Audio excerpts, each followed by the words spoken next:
I think the crux of this whole drawdown is nothing to do with troops.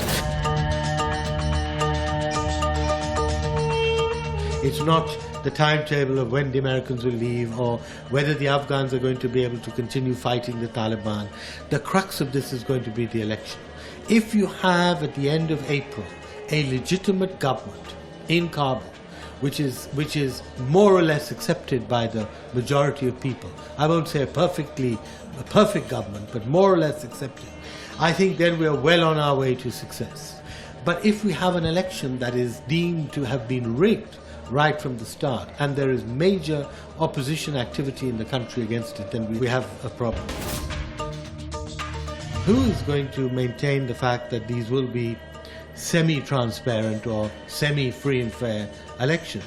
Because many Afghans remember the experience of 2009 when elections were very heavily rigged by the warlords, by elements in the government, by almost everyone. And a repeat of that would really this time, in my opinion, be disastrous for Afghanistan. It could lead even to a multi-dimensional civil war, because I don't see opposition candidates, if they feel they've been done out of their vote, accepting it the way they did in 2009 and accepting US mediation. Remember, the US and NATO is going to be in a much weaker position, not having troops, not having leverage, the way they have.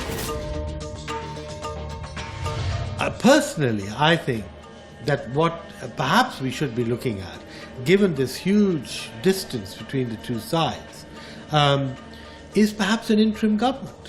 Would it work for an interim government to be formed? President Karzai steps down 2 months before the elections. A neutral interim government is set up with people in charge who are not candidates for future presidency. The elders, if you like, they come in and they hold the elections. And so the blame does not fall on one side or the other.